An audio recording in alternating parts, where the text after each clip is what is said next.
Tonight's story isn't just another political debate. It's a moment that echoes the truth many of you have lived, but rarely seen spoken aloud.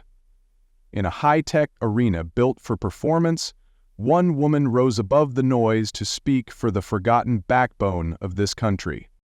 The Pacific Forum Arena wasn't built for politics. Glass-paneled and AI-controlled, it perched like a crown above the San Francisco Bay, a monument to the age of innovation. Tonight, however, its stage wasn't graced by tech CEOs or futurist keynote speakers. Instead, the spotlight glared down on two very different Americans. One, a polished Hollywood star with a quick tongue and a Netflix contract. The other, a steely White House press secretary with battle scars from the Washington War Room. The event was titled Voices of the Future, a civic dialogue intended to bridge the country's deepest divides. But to the men quietly filing into the arena, retired steelworkers from Ohio, laid-off machinists from Indiana, ex-Marines from Jacksonville, it felt less like a bridge and more like a battleground. The host, Dorian Kai, stood at center stage in a tailored gray suit, more philosopher than pundit, known for dissecting policy with algorithmic precision. Tonight, he began, voice even, we ask not just who is right, but who is forgotten. It was the kind of line designed to sound profound, but in the shadows of the auditorium, where the working-class guests sat stiff-backed and skeptical, no one applauded. They weren't here for poetry, they were here for clarity. Jaime Foxx entered first. The crowd warmed to him like muscle memory. He was familiar, charismatic, and funny. Dressed in a midnight bull blazer and open collar, he smiled wide, cracking a line about AI replacing late-night comedians. Laughter rose from the front rows, young professionals, grad students, tech investors. But farther back, in the sections where the air smelled of tobacco and old leather jackets, the chuckles died quick. To them, Foxx was the face of a world that had moved on without asking. Then came Karoline Leavitt. No music, no flash, just the sound of her heels crossing the LED-lit stage. She wore navy, sharp, clean, and unflinching. Her expression said what her mouth didn't. I'm not here to play. She didn't smile. She didn't wave. She simply nodded to Dorian, then turned her eyes toward the crowd like a woman measuring the weight of a courtroom, not an audience. The contrast was immediate and visceral. Where Foxx was fluid, Leavitt was firm. Where he was Hollywood warmth, she was Washington.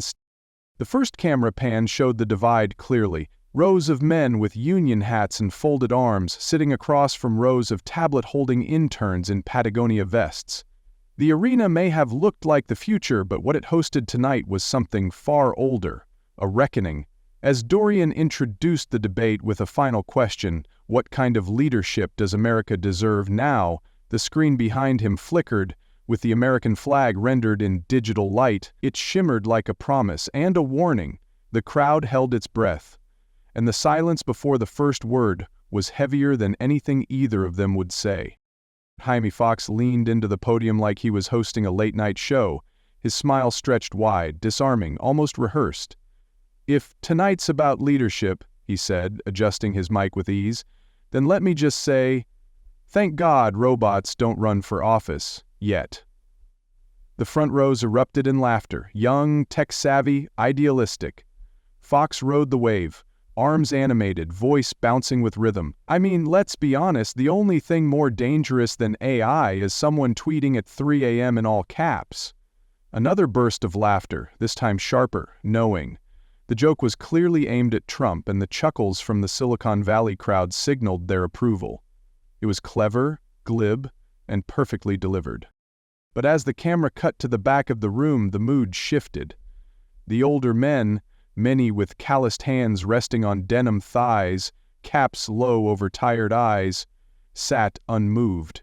Some crossed their arms. Others stared ahead like they were watching a man dance on the grave of something they once believed in. To them, Fox's jokes weren't funny. They were reminders. Reminders that for the past decade, entertainers had done most of the talking while working Americans lost their homes, their factories, their towns. Foxx continued, this time with sincerity. You know, I've played presidents, I've made people laugh, but tonight, I'm not here to entertain. I'm here because I believe Barack Obama gave this country something we hadn't seen in a long time. Dignity, grace, a second wind. He paused for effect. He helped America breathe again after it had been punched in the gut. The applause was polite but restrained. Younger voices clapped.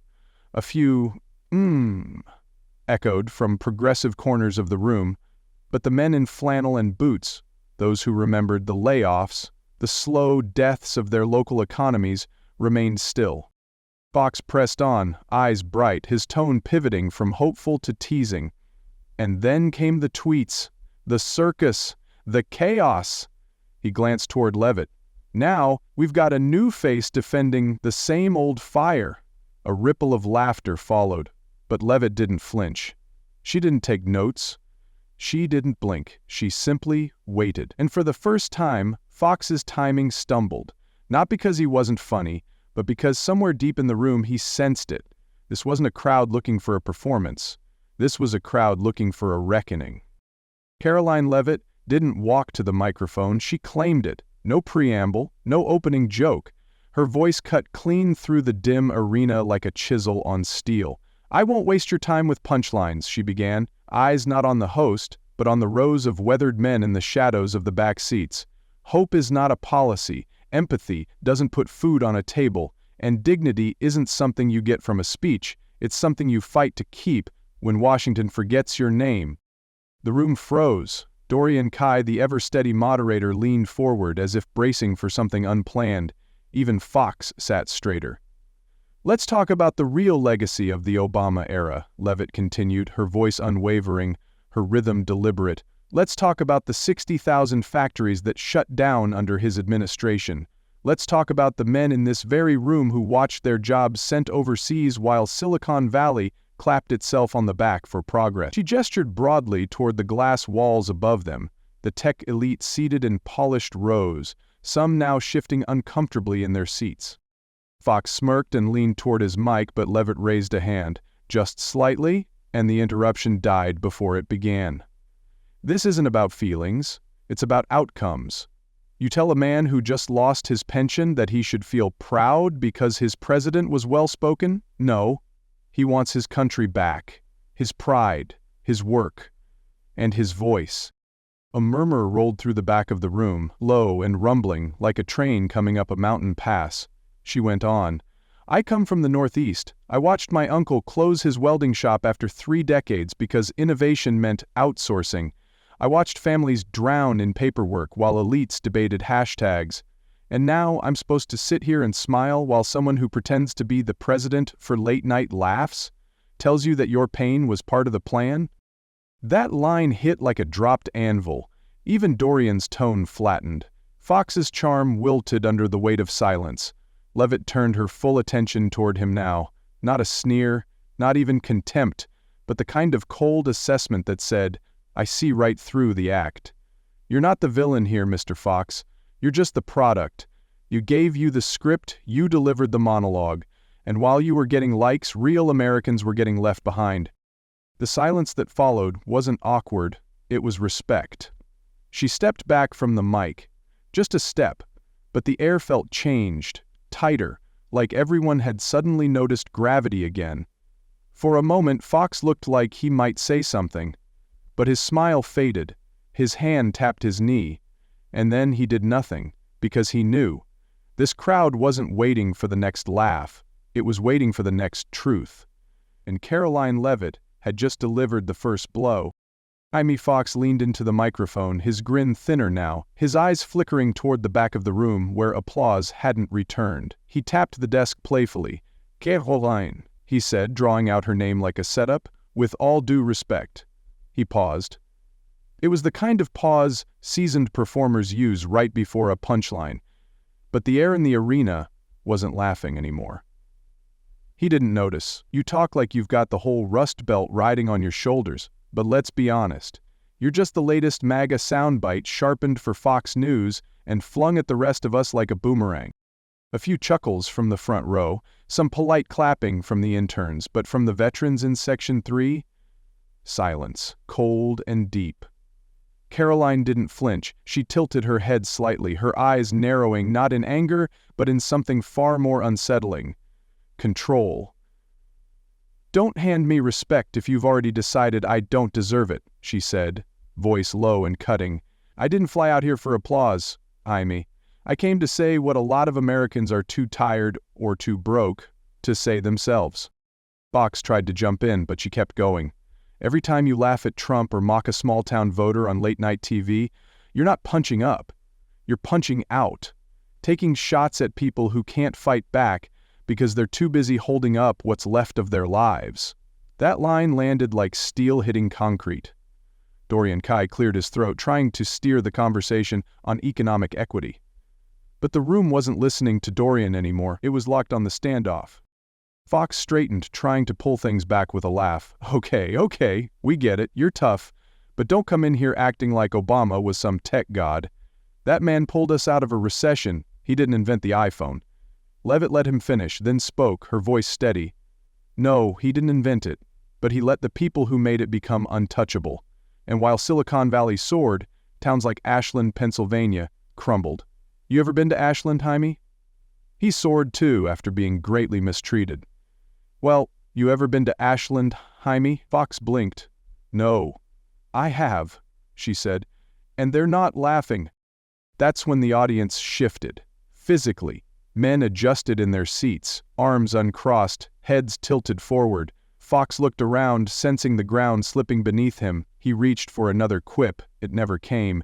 Because in that moment, Jaime Foxx realized something no camera could fix. The crowd wasn't recoiling from Karoline's politics. They were recoiling from his performance. Karoline Leavitt stepped forward, away from the safety of the podium, her voice quieter now. Not weaker, but heavier, like the weight of her words was measured before each one left her lips. "You want to talk about legacy?" she said, locking eyes with Jaime Foxx across the stage. "Let me tell you what legacy feels like in Luzerne County, Pennsylvania. It feels like your father waking up at 4:30 a.m. for 30 years to work at a plant that's gone by the time you graduate high school. It feels like handing your union card to your son like it means something, only to watch him apply for part-time jobs at a gas station." The room went still. It's driving down Main Street and realizing every store you grew up with is gone. The barber shop, the diner, the hardware store, all replaced by boarded windows and payday lenders. And if you're lucky, a Dollar General. She turned to the crowd now, no longer debating, but testifying. "Do you know what it's like to sit in your truck outside the pharmacy, trying to decide whether to pay for your wife's insulin or your own blood pressure meds? Because I do. I've seen it. I've lived it. You talk about Obama's hope, Jaime? That hope didn't make it past the Appalachian." In the fourth row, a man with silver hair and a worn denim jacket lowered his head, eyes clenched tight. Karoline kept going, the steel in her tone sharpening with every sentence. "You say Trump was divisive, but when's the last time you stepped into a VFW hall and asked a veteran what divided him from his paycheck? It wasn't tweets, it was policy. It was trade deals that sounded good on paper but buried his town in debt. It was people in D.C. and Silicon Valley making decisions for folks they'd never meet, never understand, and never lose sleep over." Fox's expression shifted. The smirk had drained. His jaw was tight now, eyes searching for something to grab onto. But there was nothing, no script, no punchline. "You mocked the way Trump talks," Karoline said, her voice quieter now, more precise. "You think it's funny, but that way of speaking? That's how people talk in the break room after working 12-hour shifts. That's how my uncle talked before he closed his welding shop after 32 years of keeping food on the table. You laughed at that voice, but it was the only voice they'd heard in a long, long time." The audience was no longer an audience. They were participants in a reckoning. Karoline scanned the room. "This is Middle America, Jaime. These are the men who didn't get to work from home during the pandemic, who didn't get book deals or TV contracts. They got pink slips. They got prescriptions they couldn't afford. They got bills with red stamps and a country that told them to learn to code." She turned to Dorian Kai, and when they protested, they were called bigots. When they prayed, they were called backwards. When they voted, they were called dangerous. Her final words came with the clarity of a blade. If that's Obama's legacy, then Middle America was the sacrifice. For a long moment, no one moved, not even Dorian. Fox cleared his throat, trying to push anything into the space, but the sound felt foreign, misplaced. He reached for his mic.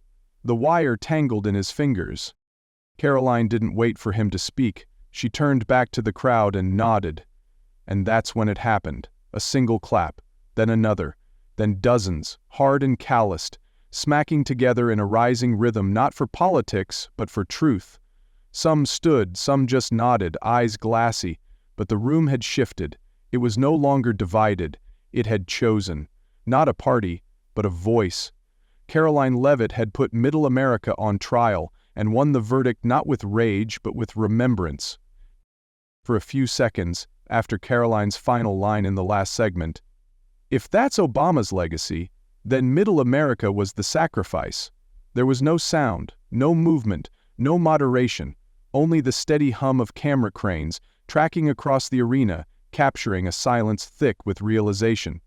Then the ripple began, a slow, deliberate clap from a retired machinist in the third row, another from a Vietnam veteran with tears caught in the corners of his eyes. The noise grew, not like the roar of a campaign rally, but the steady, grounded rhythm of something deeper. Agreement. Truth. Recognition. And from somewhere behind the lights, the chant started. "Let her speak, let her speak." Fox glanced toward the crowd, his crowd, the front rows of stylists and interns and late-night producers. But they weren't clapping, not yet. Some were looking down. Some were recording. A few were scrolling their phones. The momentum had shifted, and it was moving like a wave across a hardened shoreline. Karoline didn't acknowledge the applause. She didn't smile. She didn't preen. She simply stepped back to the podium and folded her hands like a soldier, waiting for the next order. Dorian Kai, for the first time all night, looked rattled. His script lay forgotten on the desk. He glanced at Fox. "Mr. Fox," he said, his voice low and unsure, "would you like to respond?" Fox adjusted the lapel of his jacket. "Sure," he said, forcing a laugh. "Guess I walked into a town hall and found a Sunday sermon." A few polite chuckles, mostly from the front. He tried to recover. "Look, I respect Karoline's passion, but let's not pretend Obama didn't inherit a disaster and do everything he could to clean it up. The man was a stabilizer. He didn't wreck the country, he kept it from bleeding out." No one booed, but no one clapped either. He tried again. "And as for Trump bringing the jobs back, tell that to the farmers who lost everything in his trade wars, or the auto workers in Michigan who got a photo op and a pink slip." He looked back at Karoline, trying to regain footing. "You can't lead a country by stirring up pain and pretending it's strength." Karoline didn't speak. She didn't have to. The crowd answered for her. From the upper rows, where the forgotten voters sat, came a single, rumbling voice. "At least she showed up." Applause burst again, louder this time. It climbed the walls, echoing off glass and steel. Fox threw up his hands, exasperated. "This is the MAGA machine," he said, waving at the crowd. "You get them angry and they'll clap for anything." Karoline finally spoke, voice steady. "No, Jaime. They're not clapping because they're angry. They're clapping because they finally heard someone tell the truth." She stepped forward again, not theatrically, but like someone who's spent her life fighting for space and finally earned it. "You came here to perform," she said, "to make them laugh, to give them your impersonation of power. But they don't need impressions, they need representation." She turned toward the crowd. "You know what it means to be laughed at, mocked, told your time is up, that your values are outdated, that your work doesn't matter anymore." She pointed back toward the glass balcony, where the tech elite sat silent and pale. "They built a world where your opinion is just an algorithm, where your job is obsolete, where your vote is suspect. And then they sent Jaime Foxx to tell you that's progress." Fox leaned into the mic again, frustrated. "Karoline, you don't know me." "No," she said. "But I know what you were sent here to do. Distract, entertain, dismiss." She paused. "But not tonight." A man in the fifth row, a former coal miner by the look of his hands, stood to his feet. "You tell him, girl." Then came another, then more. Standing ovations weren't supposed to happen in this space. It was a tech forum, a civic dialogue, a place for data, facts, metrics. But the men standing didn't care about metrics anymore. They cared about the truth of how they lived. Karoline turned to Dorian. "Do you have another question?" He blinked. Yes. But the room already had its answer. Karoline Leavitt wasn't debating anymore. She was leading. And Jaime Foxx was no longer an opponent. He was a reminder of what they'd been fighting against all along. Karoline Leavitt stepped forward once more, but this time her pace was slower, measured, deliberate. The crowd had already shifted. The lines had been drawn, and the energy in the room was thick with something that hadn't existed at the start. Silence, rooted in respect. She rested both hands on the edge of the podium, looked past the cameras, and spoke, not with volume but with weight. "You can automate a factory, you can automate a phone call, you can even automate your grocery list," she said, voice low and steady, "but you can't automate honor." A pause, not for drama, but for impact. You can't automate what it feels like to watch your father come home with grease on his hands and pride in his heart. You can't digitize the moment a man gives up his last paycheck to keep the lights on for his kids, and you sure as hell can't build an app that teaches a teenager what it means to fight for something bigger than himself. The audience, many of whom had done exactly that, sat like statues, eyes locked, jaws tight. "And yet," she continued, "this country is being rebuilt on the backs of people who think data is deeper than sacrifice, who think honor is old-fashioned, who think the men in this room are relics."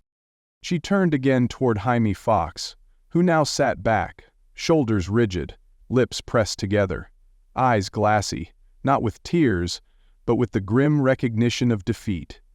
"You say Obama was a stabilizer," she said softly. "For who?" She raised a hand toward the crowd. "For them? For the towns where stability meant another shuttered mill, another drugstore turned into a vape shop, another funeral for another soldier whose family couldn't get a VA appointment in time?" She shook her head, just once. "No, he was a stabilizer for you, Jaime. For your world, for the coasts, for the studios. But out here? Out here people were stabilizing each other, with side jobs and borrowed gas money and hope that didn't come from a speech but from each other." Then she dropped her final line, soft as a whisper but sharper than any shout. "Don't tell a man who lost everything that his pain is a joke." She looked at him, truly looked, and in that stillness there was no smugness, no performance, just steel. "Don't mock what you've never had to carry." Fox didn't respond. He couldn't. He'd brought lines, she'd brought truth, and in that moment the crowd knew it. They weren't just watching a debate anymore. They were watching someone stand up, not for herself, but for them. Karoline stepped back, no curtain drop, no applause cue, just hundreds of men rising quietly to their feet, some with fists over their hearts, others just standing. Because some victories don't need celebration, they need acknowledgement. And Karoline Leavitt had just earned it. The sun hadn't risen yet over Scranton, Toledo, or Tulsa when clips of Karoline Leavitt's final words, "You can't automate honor," began to ricochet across the country. By the time morning coffee hit kitchen tables, the Pacific Forum debate had already been dubbed the night Silicon Valley fell silent. Twitter was flooded. TikTok stitched her monologue with scenes from shuttered mills and American flags flapping over desolate highways. The hashtag #YouCan'tAutomateHonor climbed to the top of trending lists, accompanied by grainy cell phone videos of veterans, welders, and truckers reacting in real time, nodding, fist bumping, eyes welling up. It wasn't just a moment, it was a message. And America, at least the part of it that still mowed its own lawn and paid bills with calloused hands, heard it, loud and clear.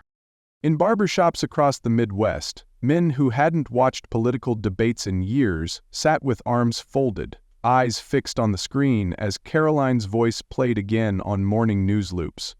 At diners, waitresses paused to listen. At VFW halls, old-timers nodded along. She wasn't trending because she was flashy, she was trending because she was right. And no one had said it like that before, not in a suit, not on a stage like that, not with cameras rolling. Fox, for his part, tried to recover. His team released a clipped, polished statement, calling the forum a one-sided setup and accusing Leavitt of exploiting pain for applause. Hours later, he went live on Instagram from his home in Los Angeles, visibly tired, trying to inject humor back into the narrative. "She hit hard," he admitted, "but don't worry, Hollywood's still got jokes." The comments section split like a canyon. Some fans praised his grace, others weren't having it. One top-liked comment read, "We're not laughing anymore, Jaime, that's the point." Meanwhile, conservative media ran wild. Newsmax declared it a modern-day Gettysburg fight for the soul of the working class. Breitbart ran headlines like "MAGA Steel, Karoline melts silicon," while even independent creators on YouTube uploaded breakdowns, reaction videos, and analysis of Leavitt's composure and clarity. TikTok was overrun with reenactments of her lines, stitched with footage of abandoned American towns and the proud faces of men who once kept them running. At a gas station in West Virginia, a man in a flannel jacket was overheard saying to the clerk, "I don't know politics, but that woman, she spoke for my whole damn life. And Karoline? She didn't issue a victory statement.